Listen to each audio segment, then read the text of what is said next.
Arthur.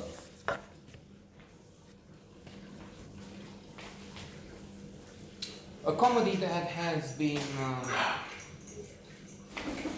quite acclaimed. In fact, I would say because of that, it would suffer, knowing it was nominated for quite a few Oscars, Golden Globes, BAFTAs, and some other prestigious trophies. Audiences could expect much more than is delivered. Of course, there is the problem of the gustibus non est disputanum. It's a question of tastes. Some people will love Dudley Moore, Liza Minnelli, and others won't. At least, maybe not in this particular comedy. There is act. There are.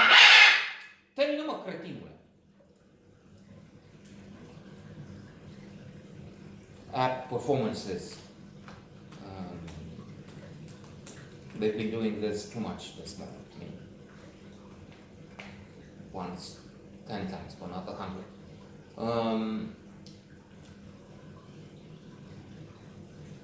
And Dudley Moore is doing fine, but it's not overwhelming, I think.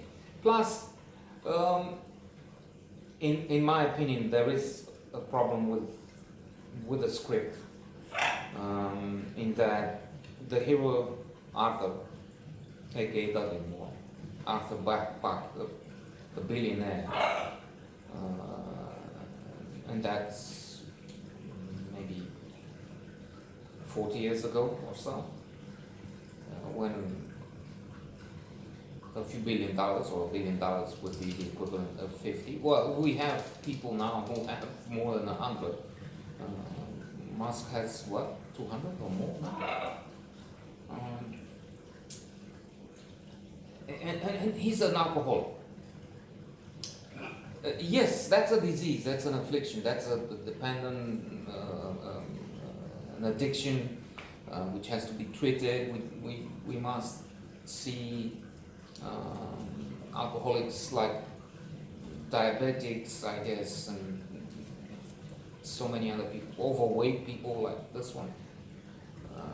So contempt is not just out of place, is stupid. That shows the one who feels contempt has a more serious condition, probably, surely.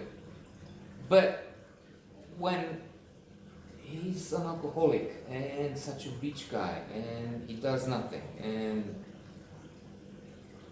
he doesn't have that much speaking for him, I don't know how this is a role model. I don't know how this is a main character, a hero that we can look up to, that we can feel uplifted by. So this is a niche take, a personal opinion. Very few people, if any, care to take notice of this, and that's perfect. If I say for what it's worth here, this my opinion for what it's worth, it's not worth much, if anything. So the benefit being that because very few watch this, there's not a backlash, an avalanche of protests and insults coming up. How can you say that, you idiot? Dudley Moore is perfect. Arthur is a wonderful, regular guy. I don't know, we can feel close to him because we do the same things. I don't know. Liza Minnelli. I don't see Liza Minnelli as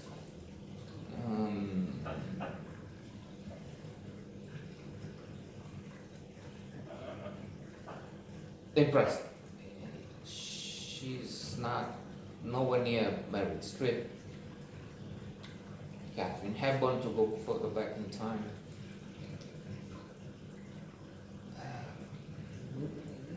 Nicole Kidman, Olivia Wilde, Jennifer Lawrence. I don't even see her beauty. I think she's strange. I mean, also the beauty is in the eye of the beholder, but. And then, is there chemistry there? Does it make sense? She's stealing ties from a shop to give to her father. That's assumed it's true. When Arthur is drunk, which is 87% of the time, talking to a fellow drunk, he says, I want this woman, she steals. So he admits to the absurdity of the thing. Well, love is blind, we also know that. So in a way, maybe the movie has this dimension. It makes sense because it doesn't add up. That's life. I mean, she's perfect, he's perfect, only in the movie. So this is the kind of comedy that shows you the limitations of. We can go on that. I don't think analysis is what this movie needs. You either enjoy it, laugh, or you don't. Now, to end on a high note, there's Sir John Gielgud, a fabulous actor. He wins the Oscar for this role of, what is his name, in Hobson in the movie. And he's fabulous as always. He has some good lines. He's looking from up to this thief. Okay, so now you go on to your. I wish you good luck in jail and things like that. So that's sardonic, irony, Britishness, overblown, of course, but that makes it. I mean, eventually the two get along very well together. Hobson and the thief, Liza Minnelli, aka Linda, yeah. There's the emotion of Hobson becoming sick. He's old. Old. No, let's apologize for that. Now, with the advances of medicine, if he's 80, that's not. I mean, he can live another 15 years. Life expectancy keeps increasing anyway. Better medicine. True, there's the pandemic now.